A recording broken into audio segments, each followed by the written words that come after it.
असली शत्रु वो है जो नहीं मारकर भी क्षण क्षण प्राण हरण करते हैं। नहीं, यहाँ जो बंधु वर्ग की चर्चा कर रहे हैं, ये कह रहे हैं बंधु वर्ग तो क्षण क्षण में मारते हैं, प्रति क्षण मारते हैं, और ऐसा कहते हैं जीता हुआ भी घुट घुट के जीता है। ऐसे जो कथन आते हैं वो सारे कथन क्या है, दुख और कष्ट को भोगने वाला है ये। अर्थ देखिए, संसार की परंपरा बढ़ाने वाले, विवाह आदि कार्य कराने वाले और अपने कुटुंबी जन ही इस जीव के बैरी हैं। वे ही कुटुंबी जन ही, दूसरे तो कोई है, दूसरों की तो क्या बात करें अपन। हाँ, अरे एक बार प्राण हरने वाले अन्य बैरी जन वास्तविक बैरी नहीं है, तो वास्तव में शत्रु ही नहीं है। कोई व्यक्ति हमारे ऊपर गोली चलाए, मारना चाहे, हमारे को हत्या करना चाहे, तो ये कह रहे हैं वो वास्तव में शत्रु ही नहीं है, वो बैरी नहीं। भावार्थ देखिए, तू एक बार प्राण लेने वाले को अपना परम शत्रु मानता है, परंतु उसके करने से प्राण नाश तो होता नहीं है, वह तो आयु का अंत आने से होता है। इसलिए प्राण हरण करने वाला परमार्थ से तेरा बैरी नहीं है, क्योंकि वो प्राण हरण कर नहीं सकता है। मेरी आयु पूरी होगी तभी वो निमित्त मात्र बनेगा उसमें। वो मुझे मारना चाहे और मैं मर जाऊं, ऐसा तो हो नहीं सकता है। आप देखिए, लाक्षागृह में मारने का प्रयास किया, कितने प्रकार से पांडवों को मारने के प्रयास किए गए कौरवों के माध्यम से, अनेक प्रकार की योजनाएं बनाई गई, कई प्रकार के षड्यंत्र रचे गए, लेकिन उसके बावजूद भी उन पांडवों को मारने में समर्थ नहीं हो सके, और वे मरे भले ही, लेकिन अपनी आयु पूरी होके ही मरे। तीन तो निर्वाण चले गए आयु पूरी करके, और दो जिनका मरण हुआ वो भी सहज अपनी आयु पूरी होने पर ही हुआ, कोई मारने में समर्थ नहीं हो सका। तो जो शत्रु दिखाई देते हैं वे एक बार ही प्राण को हरेंगे, और एक बार भी प्राण को तभी हर सकेंगे जब मेरी आयु पूरी हो जाएगी। तो उनका क्या दोष माने अपन, इन्होंने मार दिया, वे कौन मारने वाले। हाँ, विवाह आदि कार्यों में जीव को उलझा कर, फंसा कर, राग आदि का निमित्त बनाकर, अनेक जन्म मरण के कारण रूप कर्म बंद करा के तेरा बुरा करने वाले बंधु जन ही परमार्थ से तेरे बैरी हैं। जन्म जन्मांतरों में नवीन नवीन कर्मों का बंधन कराएंगे, इन कार्यों में उलझाएंगे, फंसाएंगे, रागादिक का निमित्त बनाएंगे, कषाय भाव उत्पन्न करेंगे, विकार उत्पन्न करेंगे, राग द्वेष और व्यर्थ के उठापटक जंजाल में फंसाने के लिए निमित्त भूत विवाह में फंसा दिया, विवाह करा दिया। देखिए, जिस प्रकार पुराना कर्ज चुकवाने वाला अपना बैरी नहीं है, ये कितने सुंदर बात करें। पुराना कर्ज चुकवाने वाला, जिसने हमारा कर्ज चुकवा दिया हो, पुराना कर्ज जो था उसको चुका दिया हो, वो बैरी नहीं है, अपितु नवीन कर्ज कराने वाला बैरी होता है। उदाहरण टोडरमल जी का बहुत गजब उदाहरण दिया है, कितना सटीक बैठती है ये बात। अब देखो, इस उदाहरण से लगाओ आप, जिस व्यक्ति ने हमारा कर्ज चुका दिया वो बैरी नहीं हो सकता, और जिसने हमारे को जबरदस्ती कर्जा करा दिया, हमारे माथे पर कर्जे में डुबो दिया, वो हमारा बैरी। तो ये कह रहे हैं जिसने हमारे प्राण हरण कर लिए वो व्यक्ति हमारा बैरी नहीं है, क्योंकि उसने तो पुराने कर्मों का को समापन कर दिया। उसने तो पुराना जो बंधा हुआ कर्म था ना, आयु कर्म, वो खत्म हो गया। तो वो जो कर्ज था वो कर्ज चुका दिया उसने। और विवाह आदि कार्यों में उलझाने वाले क्या हैं कि नया कर्जा बढ़ाने वाले हैं, नया कर्म बांधने वाले हैं, बंधवाने वाले हैं। राग द्वेष आदि कषायों के माध्यम से नवीन नवीन कर्मों का बंधन होता चला जाएगा। तो जब नए नए कर्मों का बंधन होगा तो ये कहते ही कर्जा बढ़ रहा है माथे पर, और भोगेगा स्वयं ही, स्वयं को चुकाना पड़ेगा। कितना सुंदर उदाहरण दिया है। जिस प्रकार पुराना कर्ज चुकवाने वाला अपना बैरी नहीं है, अपितु नवीन कर्ज कराने वाला बैरी होता है, उसी प्रकार प्राण हरने वाला तो पूर्व कर्म की निर्जरा करने वाला होने से अपना बैरी नहीं है, पूर्व कर्म की निर्जरा हुई है। वो अपना वैरी नहीं है, अपितु नवीन कर्म बंध का कारण उत्पन्न करने वाले बंधु जन ही वैरी हैं। इसलिए ऐसा जानकर इन्हें हितकारी नहीं मानकर इनसे राग नहीं करना चाहिए। बंधु जनों से राग मत करो, क्योंकि ये आपके मित्र नहीं हैं, ये आपके वैरी हैं, बांधने वाले हैं, बंधन कराने वाले हैं, संकट में डाल देने वाले हैं। नवीन कर्मों को बंधा करके वर्तमान में तो कष्ट और पीड़ा देते ही हैं, और भविष्य में भी जन्म जन्मांतरों तक अनेक प्रकार की पीड़ा देने वाले हैं। बंधु बंध के मूल सदा, ये भी इन्हीं की पंक्ति है गुणभद्राचार्य देव की। ये बंधु बंध के मूल सदा। देखिए फिर कह रहे हैं, इतना निष्कर्ष देने के बाद में, तृष्णा रूपी अग्नि में जलने पर शांति की भ्रांति हो। हिसाब जिन जीवों को ऐसा लगता हो कि आप यहाँ बंधुओं को बैरी कह रहे हो, शत्रु कह रहे हो, ये तो हमारे समर्थक है, सबके बंधु तो बैरी नहीं होते, आप शत्रुओं को तो मित्र कह रहे हो, और जो हमारे भाई बंधु हैं उनको आप शत्रु कह रहे हो। ये कैसे उल्टी उल्टी बातें करते हो? हाँ, बातें बिल्कुल उल्टी उल्टी कह रहे हो आप। ये इसलिए कह रहे हैं कि शत्रुओं से तो कोई अपनापन नहीं करता है, लेकिन जिनसे अपनापन करके बंधता है और फंसता दिखाई देता है, उन्हीं से अपनापन तोड़ाने के लिए उन्हें भी बैरी कहा है। ये कहता है कि नहीं नहीं साहब, मुझे तो शांति मिलती है साथ में होते हैं। तो अकेले थे, दो चार मित्र आ गए, ये लोग सब साथ में हो गए तो अपने को तो अच्छा लगता है, ठीक है चलो सब साथ में, साथ में बराबर लगता है, अच्छा लगता है, साथ मरेंगे, साथ जिएंगे, साथ मरेंगे, और यूं ही कट जाएगा सफर। साथ चलने से, साथ में चलने से सफर, वंदना भी कोई साथ में हो, तो दो जने हो तो साथ में शिखर जी की वंदना हो जाती है, कोई साथ में हो तो। हाँ, ये कह रहे हैं कि तुझे जो शांति दिखती है, हाँ वही बात, वही कह रहे हैं ना कहीं भी। देखिए क्या कह रहे हैं, तुम्हें जो ये शांति दिखाई देती है, तुम्हें जो ये अच्छा लगता है, ये कह रहे हैं जलते तो हो अग्नि में और शांति का भ्रम हो गया है। तृष्णाओं की अग्नि में जल रहे हो, आकांक्षाओं इच्छाओं की अग्नि में जल रहे हो, निरंतर पीड़ित है ये व्यक्ति, प्रति क्षण पीड़ित हो रहा है। इसने ऐसा नहीं किया, इसको ऐसा कर देना चाहिए था, ये ऐसा क्यों नहीं करता, इसने ऐसा क्यों नहीं कहा, इसने पूछा क्यों नहीं, इसने बताया क्यों नहीं। देखना कितनी बातें दिमाग में चलती है, उसको बोलना तो चाहिए था, इतना भी नहीं बोल सकते। दो शब्द बोलने में क्या बिगड़ जाता है। माने देखो, आप खुद के परिणामों से परेशान है, दूसरा व्यक्ति कौन क्या करे, इसने ऐसा नहीं किया, इसने ऐसा नहीं किया, इसको इतनी भी अकल नहीं है, कम से कम इतना तो पूछ लेते कि तबीयत कैसी है।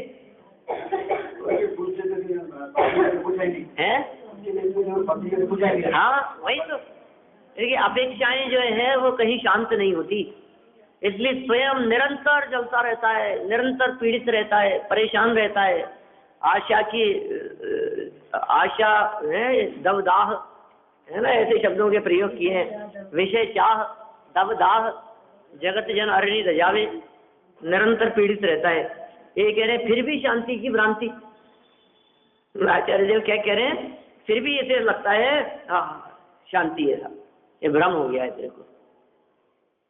बंधुजन विवाह आदि द्वारा धन धान्य स्त्री आदि इष्ट वस्तु को उत्पन्न करने वाले होने से वांछित प्रयोजन की सिद्धि करने वाले हैं, इसलिए अपने को लगता है सामने तो अपने कैसे हैं बंधुजन, विवाह आदि द्वारा धन धान्य उपलब्ध करा देंगे, स्त्री आदि इष्ट वस्तुओं को उत्पन्न करा देंगे, वांछित प्रयोजन की सिद्धि हो जाएगी, इसलिए इन्हें शत्रु कहना उचित नहीं है।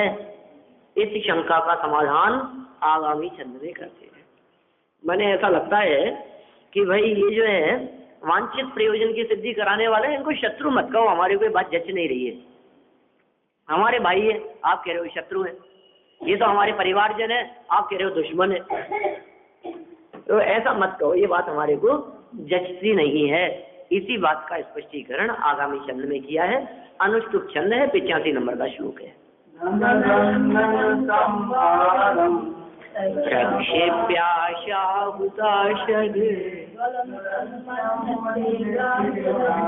शांतं संदुक्षण क्षणे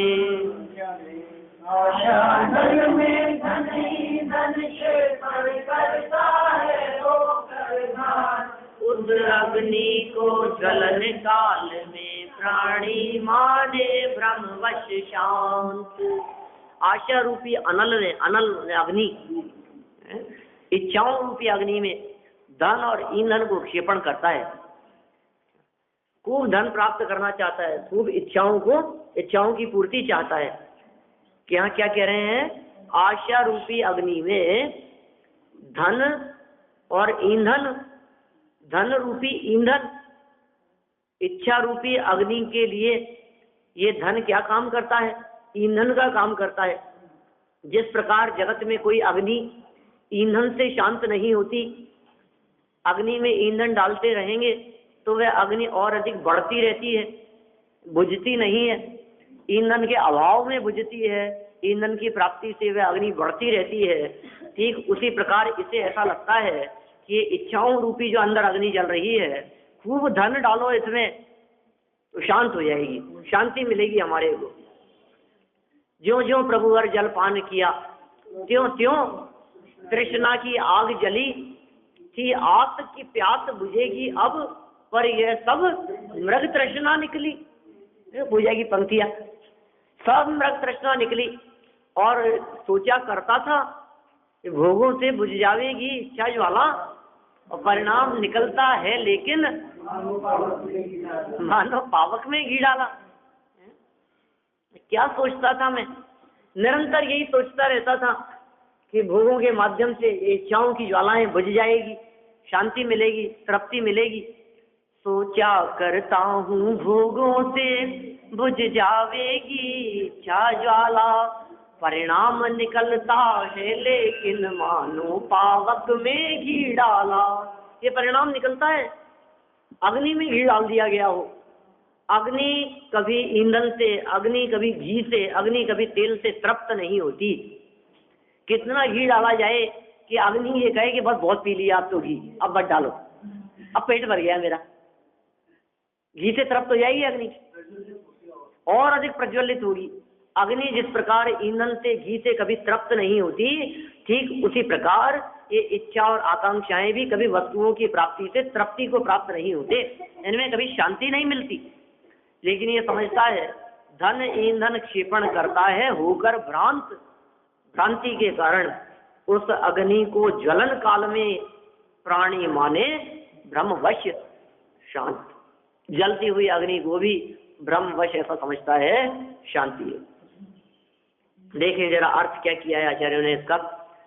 यह जीव भ्रम सहित होने से आशा रूपी अग्नि में धन रूपी ईंधन के समूह को डालकर उसकी वृद्धि रूप संदुक्षण के समय, माने जलती हुई अग्नि के समय, जलते हुए अपने आत्मा को शांत और सुखी हुआ मानता है।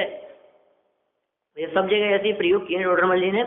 मानता है माने अज्ञानी की बात, ऐसा कहता है, ऐसा बोलता है, ऐसा समझता है, ऐसा मानता है, ऐसा बोलता है, ये सब अज्ञानी की तरफ से है बात। ऐसा है ये तो अभी की बात है, और ऐसा मानता है ये अज्ञानी की बात है। तो कैसा मानता है ये अज्ञानी? कि भ्रम सहित होने से। जब क्यों मानता है? यदि गलत बात है तो, गलत बात है तो क्यों स्वीकार कर रहा है? कि भ्रम से स्वीकार कर रहा है, भ्रम हो गया है इसको। इसको ऐसा लगता है कि मैं लड्डू खाऊंगा तो भूख मिट जाएगी। इसको ऐसे लगता है कि मेरे को खीर खाने की इच्छा हुई और खीर मिल गई तो मैं सुखी हो गया, और खीर खाने की इच्छा थी और खीर नहीं मिली तो फिर कितने भी लड्डू पेड़े हो मैं सुखी नहीं हो सकता, मेरे को तो खीर ही चाहिए। ऐसे लगता है इच्छा की पूर्ति हो तो मैं सुखी हो जाऊंगा, और नहीं होगी तो मैं दुखी बना रहूंगा। इसको इस प्रकार का भ्रम हो गया है। इस इच्छा रूपी अग्नि में धन रूपी ईंधन के समूह को डालकर उसकी वृद्धि रूप हो रही है, वृद्धि। और उस समय क्या समझता है कि मानो अब ये अग्नि शांत होने वाली है। भावार्थ देखिए इसका, यही बातें हैं। जिस प्रकार थोड़ी अग्नि में स्वयं जलता हुआ कोई पागल व्यक्ति उस अग्नि में ईंधन डालकर बहुत अधिक जलते हुए अपने को शीतल हुआ मानता है। पागल ही हो सकता है ऐसा। स्वयं जल रहा हो तो जलते हुए और मिट्टी का तेल डाल ले ऊपर से, और पेट्रोल डाल ले, जलते हुए भी और अधिक हो सकता है ना ऐसा। ये सब पानी समझ करके उसको और डाल ले और समझे अब तो मैं शांत हो गया। ईंधन डालकर बहुत अधिक जलते हुए, जलना तो बहुत ज्यादा हुआ, और अपने को शीतल हुआ मानता है। उसी प्रकार यह मूल आत्मा भ्रम से आशा के वश होकर दुखी हो रहा है। पश्चात उस आशा रूपी अग्नि में धनादि सामग्री डालकर उस आशा को बढ़ाकर अत्यंत दुखी होने पर भी अपने को सुखी मानता है। क्या समझता है? आशा को बढ़ाकर अत्यंत दुखी हुआ और अत्यंत दुखी होने पर भी अपने को सुखी मानता है। परमार्थ से वह सुखी नहीं है। धनादि सामग्री मिलने पर तृष्णा बढ़ने से दुख ही बढ़ता है। कई आचार्यों ने ऐसी चर्चा की है। हमें ऐसा लगता है कि धनादि सामग्री की प्राप्ति हो जाएगी, सुखी हो जाएंगे। ये कह रहे हैं ज्यों ज्यों धन प्राप्त होता है त्यों त्यों तृष्णा बढ़ती है। जैसे जैसे जब तक नहीं था ना तब तक इतना नहीं था, और जैसे जैसे थोड़ा हुआ तो फिर और बढ़ने की इच्छा, फिर और हो गया तो और बढ़ने की इच्छा। जिनके पास में कम है उन्हें ज्यादा इच्छाएं नहीं होती, जिनके पास में ज्यादा है उनकी इच्छाएं और ज्यादा होती है। 99 हाँ, सब जानते हैं 99 का चक्कर है, पूरे करने के चक्कर में। और थोड़ा सा, बस थोड़ा सा किया और पूरा हो जाएगा। 100 तो होनी चाहिए, अब 99 तो ठीक नहीं लगते हमारे को। जितना है उतने में संतुष्ट नहीं है, निरंतर उसको बढ़ाना चाहता है। ये कह रहे हैं तृष्णा बढ़ने से दुख ही बढ़ता है, क्योंकि दुख का मूल कारण तृष्णाएं हैं। इसलिए धनादि दुख के ही कारण हैं। धनादि के कारणभूत कुटुंबादि को भी दुख के ही कारण होने से अपना शत्रु जानना चाहिए। धन और सामग्री ये दुख के कारण है, और जिनके पास में ये नहीं है वे ही मुनिराज सुखी है। पीछे एक ऐसा बहुत सुंदर श्लोक था ना, एक क्या था? हाँ, उससे कहाँ से शुरू होता है वो याद है किसी को? याद तो था, कोई एक शब्द ध्यान नहीं आ रहा उसका, क्या है? निर्धन जन धन बिना दुखी, और तृष्णा से दुखमय धनवान। सभी भोगते कष्ट मात्र, मुनिराज भोगते सुख की खान। याद है कि नहीं? निर्धन जन धन बिना दुखी, और तृष्णा से दुखमय धनवान। सभी भोगते कष्ट मात्र, मुनिराज भोगते सुख की खान। ऐसे मार्मिक छंद है, बिल्कुल स्मरण हो जाए, याद कर ले इनको। तो जैसे याद करते हैं ना, कोई छेड़ाला याद करता है, कोई बारे भावना याद करता है, ऐसे मुख्य मुख्य जो श्लोक हैं, हाँ, निशान लगा ले उनके ऊपर और उनको याद करें उन सब छंदों को। कितने गजब छंद हैं और कितना मार्मिक वर्णन किया है इन सब में। निर्धन जन धन बिना दुखी। हाँ साहब, निर्धन है, धन नहीं है इनके पास में, ये तो दुखी है, ये तो बहुत परेशान है। लेकिन का तृष्णावश धनवान, उसी यहीं से तो उठाया है उन्होंने वो। निर्धन जन धन बिना दुखी, और तृष्णा से दुखमय धनवान। सभी भोगते कष्ट, सारी दुनिया चाहे निर्धन हो चाहे धनवान हो, कष्ट भोगते हैं सभी। मात्र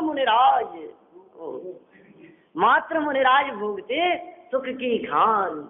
मुनिराज देखो, आप लगता है अपने को ऐसा कि देखो राजकुमार मुनिराज सिगड़ी जल रही है, अरे बाबा कितना कष्ट है। कहाँ कष्ट? मात्र मुनिराज भोगते सुख की खान। जगत के जीवों को ऐसा दिखाई देता हो कि देखो कितना कष्ट भोग रहे हैं, कितनी तकलीफ भोग रहे हैं। नहीं नहीं नहीं, मुनिराज एकमात्र ऐसे दिखाई देते हैं जगत में जो सुख की खान का उपभोग करते हैं, जो सुख का उपभोग करते हैं। नहीं, सुख की खान बोलो आप, ऐसा है मुनिराजों का स्वरूप। तो धन होने पर भी दुखी है, ये बात यहाँ कह रहे हैं वापस। कि धनादि सामग्री मिलने पर हमें लगता है कि हम सुखी हो जाएंगे, ये भ्रम है। धन के मिलने से तृष्णा बढ़ती है और तृष्णा दुख का मूल है, इसलिए दुख ही बड़ा समझना चाहिए। तो फिर साहब कोई बात नहीं, धनाधिक का मिलना, तृष्णाओं का बढ़ना, ये तो दुख का मूल है। ये बात तो हमारे गले उतरती है, समझ में आती है ये बात। कुटुंबादि की बात क्यों करते हो? धनाधिक के कारणभूत कुटुंबादिक को भी दुख के ही कारण होने से अपना शत्रु जानना चाहिए। धन की जरूरत किसके लिए? कुटुंबादि के लिए धन की जरूरत है। मैं तो नहीं चाहता, लेकिन क्या करूं, परिवार के लिए करना पड़ता है, गृहस्थी के लिए। अपने लिए मुझे क्या करना है? मेरे लिए मैं कोई अपने लिए थोड़ी ना कमाता हूँ। मुझे, मेरे को तो क्या जरूरत है, मुझे ज्यादा नहीं चाहिए, लेकिन बच्चों के लिए सोचना पड़ता है, पत्नी के लिए, परिवार के लिए। ये कह रहे हैं धनाधिक के कारणभूत, धनाधिक जिनके कारण से प्राप्त करना चाहता है, ऐसे कारणभूत कुटुंबादिक को भी दुख के ही कारण होने से शत्रु जानना। वे तेरे मित्र नहीं है, वे तेरे शत्रु हैं। साहब आप इतनी देर से समझा रहे हो, इतने चन्नों में आचार्य देव ने समझाया है, फिर भी समझ में क्यों नहीं आती है? कि इसलिए समझ में नहीं आती कि तेरे जो ये बाल सफेद हो गए हैं ना, क्या मानव बुद्धि की निर्मलता जाती है। बहुत सुंदर छंद दिया है, देखो आप, बाल सफेद होने का यथार्थ आशय क्या है? यथार्थ आशय तो आप ये समझते हैं, ये कहते हैं कि धूप में थोड़ी ना बाल सफेद किए। अरे साहब अनुभव है हमारे को, इतना इतना एक्सपीरियंस है हमारे, कोई बाल धूप में सफेद नहीं हुए। हमने भी दुनिया देखी है, हमने बहुत कुछ देखा है साहब, बहुत कुछ उतार चढ़ाव देखे हैं हमने दुनिया में, घाट घाट का पानी पिया है हमने। आप हमारे इन सफेद बालों को ऐसे ही मत समझो। ये आचार्य देव कह रहे हैं हम तो क्या नहीं समझे, तुम समझ लो पहले क्या है इसका अर्थ, इन सफेद बालों का अर्थ क्या है, इसका यथार्थ आशय क्या है। ब्रह्म रूप मान्यता होने पर तेरी क्या क्या दशा हो रही है, इसका वर्णन आगामी छंद में करते हैं। माने तेरी ये जो विपरीत मान्यता है, तेरी ये जो भ्रम रूप हालत दिखाई दे रही है, इससे तेरी दशा कैसी होती चली जा रही है। अंदर का भ्रम और बाहर से उस दशा में भी ऐसा दिखाई दे रहा है, इसका वर्णन आगामी छंद में करते हैं। आर्या छंद देखिए आप।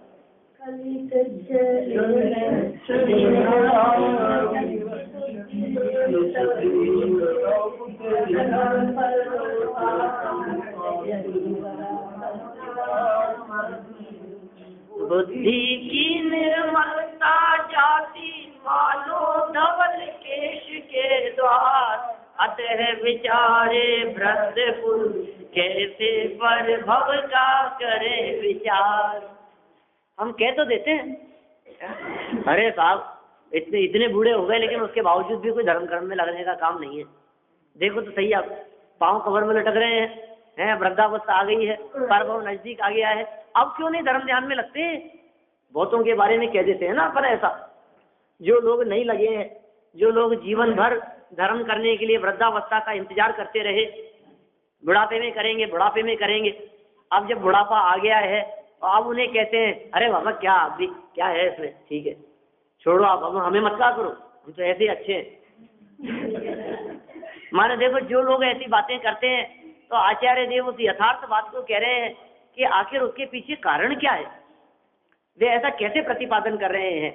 वे ऐसे श्रावक, वे ऐसे गृहस्थ जिनके बाल सफेद हो गए हैं, जिनकी वृद्धावस्था आ गई है, जिनका बुढ़ापा आ गया है, जिनका परभव नजदीक आ गया है, जिनका इस भव का अंत समय नजदीक आ गया है, वे आखिर धर्म ध्यान में लगते क्यों नहीं है?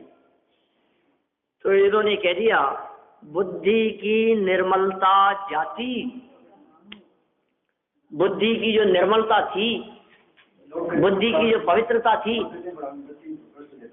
हाँ सठिया जाती है, ऐसा कि 60 के पार हो जाने के बाद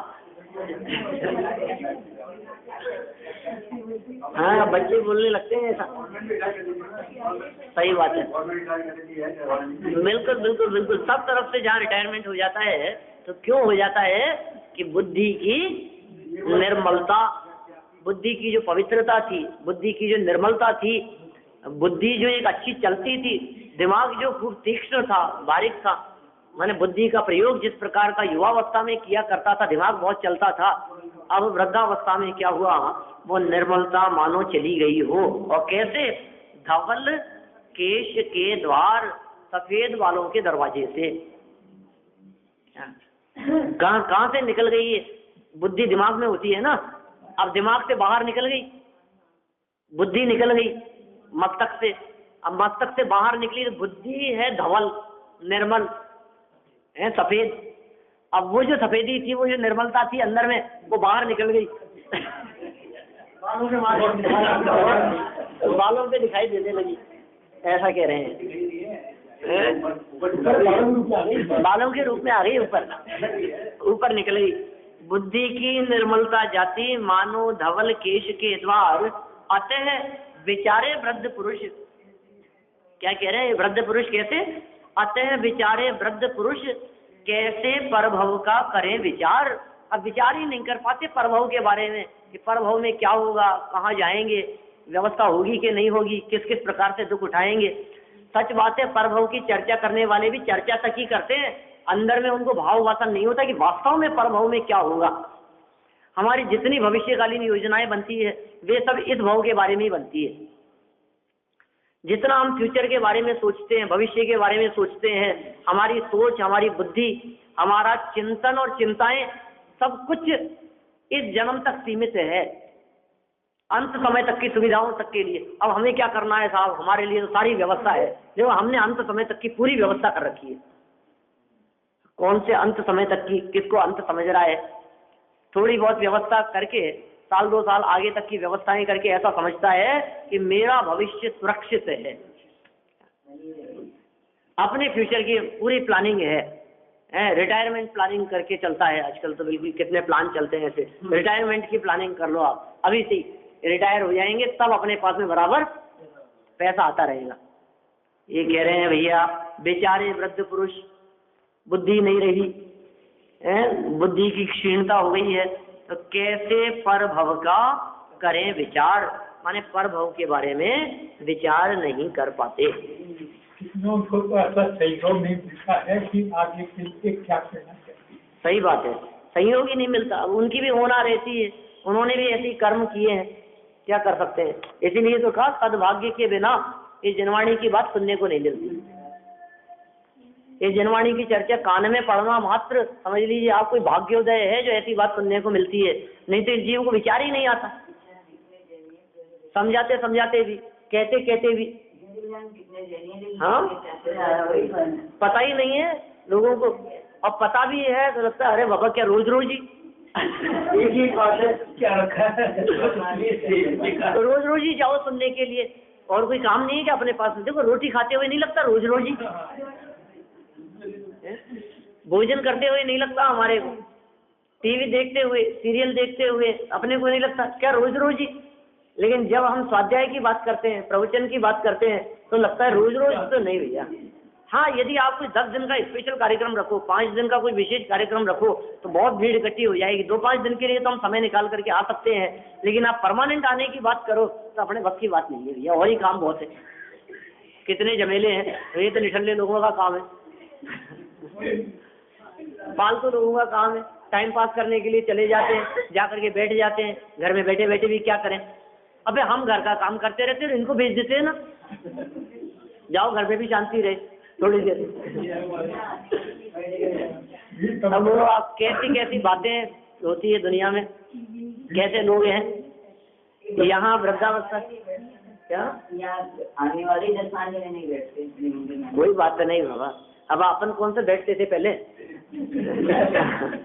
बस जब जिसकी होनहार भली हो, ठीक है ना, जब जिसके समझ में आ जाए, जब जिसके दिमाग में बैठ जाए, जब जिसका उदय, जब जिसकी होनहार भली होगी, तब उसको ये बात सुनने के प्रति रुचि और उत्साह जागृत होगा। किसी के ऊपर दोषारोपण नहीं करना, किसी का कोई दोष नहीं है, स्वयं के अपने अपने कर्म का उदय है। बस देखिए जरा इसका अर्थ पढ़ते हैं अपन। कई तरह की बातें आती है।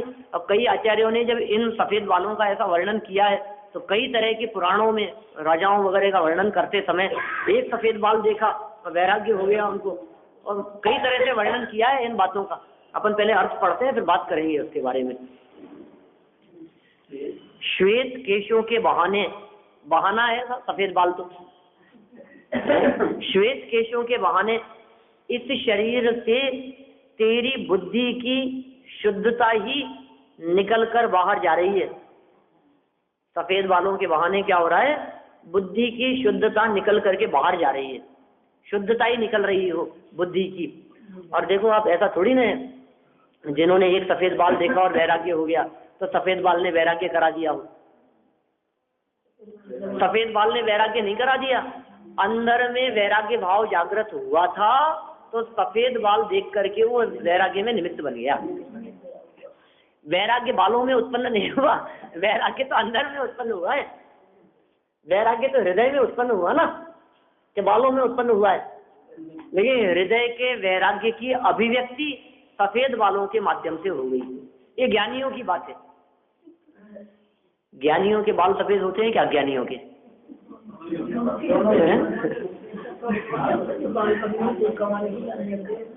बाल तो सबके सफेद होते हैं, अज्ञानियों के भी होते हैं और ज्ञानियों के भी होते हैं। तो यहाँ तो बात अज्ञानियों की कर रहे हैं सब। बुद्धि की निर्मलता जाती मानो धवल केश के द्वार। ये पंक्तियां पढ़ करके, ये सुन करके तो ऐसा लगता है कि जिनकी बुद्धि की निर्मलता चली जाती है उनके सफेद होते हैं, और जिनकी बुद्धि की निर्मलता नहीं जाती है उनके काले ही रहते। ऐसा अर्थ हुआ इसका। तो इसका मतलब बुढ़ापे में जिसके बाल काले दिखाई देवे, इसका ये बुद्धिमान है। और जिनके सफेद हो जाए इसका मतलब इनकी बुद्धि की निर्मलता चले गई। नहीं नहीं, ऐसा अर्थ नहीं है। देखो, बाल तो दोनों के सफेद होते हैं, अज्ञानियों के भी सफेद होते हैं और ज्ञानियों के भी सफेद होते हैं। अज्ञानियों के जो बाल सफेद होते हैं वे इस बात को प्रदर्शित करते हैं कि बुद्धि में जो निर्मलता थी वो निर्मलता सफेद बालों के माध्यम से अब बाहर निकलने लगी। देखो, सफेद बालों के माध्यम से वो निर्मलता बाहर निकलने लगी। बाल जब सफेद होते हैं ना तो जड़ से सफेद होना शुरू होते हैं, ऊपर से सफेद नहीं होते। अंदर से निकल रही है वो सफेदी है। तो बुद्धि की निर्मलता सफेद बालों के माध्यम से निकल रही है और उनकी मूर्खता वो और अधिक मूर्ख हो रहे हैं। ठीक है, ये तो हुई अज्ञानी की बात। तो साहब, ज्ञानियों के बाल कैसे सफेद होते हैं? कि अरे ज्ञानियों के अंदर में इतनी निर्मलता बढ़ गई है, इतनी पवित्रता बढ़ गई है, उनकी बुद्धि में इतनी निर्मलता आ गई है कि वो निर्मलता अंदर नहीं समाई तो बाहर भी निकलने लगती है। माने देखिए आप, अज्ञानी के परिणाम जो काले थे और बालों की कलुषता परिणामों में और अधिक चले गई, तो बाल तो हो गए सफेद और बालों की कलुषता परिणामों में चले गई तो और अधिक कलुषित परिणाम वाले हो गए। सफेद बाल देखिए। और ज्ञानियों के क्या हुआ कि ज्ञानियों के जो बाल सफेद हुए हैं वो अंदर की पवित्रता जब अंदर न समाई तो बाहर भी फूट पड़ी और बाहर से भी वो सफेदी दिखाई देने लगी। ऐसी बात है, सब हो ज्ञान में, दोनों तरह से सिद्धि हो गई। तो श्वेत केशों के बहाने इस शरीर से तेरी बुद्धि की शुद्धता ही निकलकर बाहर जा रही है। अतः वृद्धावस्था में असमर्थ होने पर तू परलोक के लिए विचार कैसे कर सकता है? आचार्य देव कह रहे हैं, किसी ने कहा कि भाई विचार नहीं करता परभव के बारे में, तो आचार्य देव ने उसको देखा, उसके सफेद बाल देखे, तो कहा इसकी तो बुद्धि की निर्मलता चलेगी, अब ये कैसे विचार करेगा? परलोक के बारे में कैसे विचार कर सकता है? असमर्थ हो गया है वृद्धावस्था में, क्योंकि इस अवस्था में तो कुछ भी विचार ही नहीं हो सकता। ये वृद्धावस्था का ऐसा स्वरूप बतलाना चाहते हैं आचार्य देव कि इस अवस्था में कुछ भी विचार ही नहीं हो सकता। वृद्धावस्था माने विचार शून्य अवस्था। वृद्धावस्था माने अब इसमें विचार करने की सामर्थ्य नहीं रही, अब असमर्थ हो गया है। बस जब तक बुढ़ापा नहीं आ जाए, बीमारी नहीं आ जाए, ये तो कहा ही है, बीमारी में तो सभी होते हैं, लेकिन बुढ़ापा आने पर तो वो ऐसी दशा हो जाती है कि विचार भी करने की सामर्थ्य नहीं रहती। इसलिए वृद्धावस्था आने के पहले पहले हे जीवों, आत्म कल्याण के मार्ग में हमारे को लग जाना चाहिए। माने जितना हो सके अंत समय जान। कोई कहेगी साहब बुद्धि निकल गई हमारी, अब सफेद बाल आ गए, अब तो नहीं हो सकता आत्मकल्याण। तो आचार्य देव कह रहे हैं दूसरे अर्थ समझना, जो अभी लगाया था ना कि नहीं नहीं और अधिक बुद्धिमान हो गए हैं, इसलिए अब तो हमारे को धर्म मार्ग में लग ही जाना चाहिए। इस तरह अपनी वृद्धावस्था को, और युवावस्था है तो भी समझ लीजिए आप वृद्धावस्था आने वाली है, बाल सफेद होने वाले हैं, जिनके काले हैं उनके भी सफेद होने ही वाले हैं ना, कब तक रहेंगे आखिर। तो ऐसा विचार करके जितना हो सके अपना समय, शक्ति, बुद्धि, बची हुई बुद्धि उसको सही मार्ग में हमारे को लगाना चाहिए। इस प्रकार इस श्लोक के अर्थ तक, माने 86 नंबर के श्लोक तक के अर्थ तक की हमने बात की है। भावार्थ में इसी बात का स्पष्टीकरण किया है। कल अपन इस प्रकरण को और आगे बढ़ाएंगे और वृद्धावस्था के स्वरूप की और चर्चा करेंगे।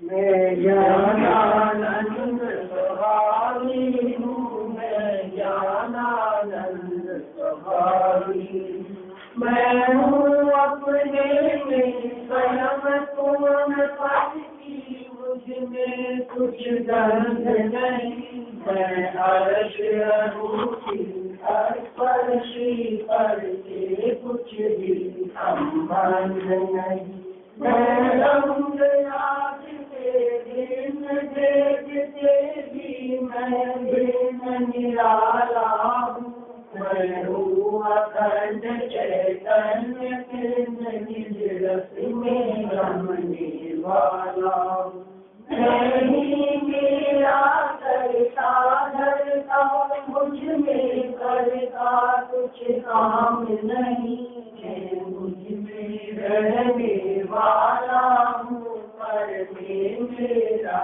विश्राम नहीं, मैं शुद्ध बोध अविरोध प्रभावी हूँ, आत्मानुभूति से दास तक मैं ज्ञानानंद स्वभावी हूँ, मैं ज्ञानानंद स्वभावी हूँ, मैं ज्ञानानंद स्वभावी हूँ। नाश देखो ज्ञान के प्रकाश देखो, आबा परिभाष देखो, मानुषी बखानी है, समुद्र विज्ञान देखो, बंध विधिमान देखो, सफर पिछान देखो, मरण जमानी है, अनुभव बताए देखो, जीव के जताए देखो, आउन सताए देखो, भव्य उड़ानी है, जहाँ तहाँ तार देखो, पार के उतार देखो, सुख विस्तार देखो, ऐसी जिम्मेवारी है, वाणी की स्तुति अद्भुत प्रमाण, बना लागू की करे माता भैया, एक वाणी भारती तोड़ी कुंभ में, जो तेरा शरणा गए सो पावे सुख चैन, वाणी के ज्ञान से तुझे रोका लो, तो वाणी मस्तक नहीं सदा दे तू।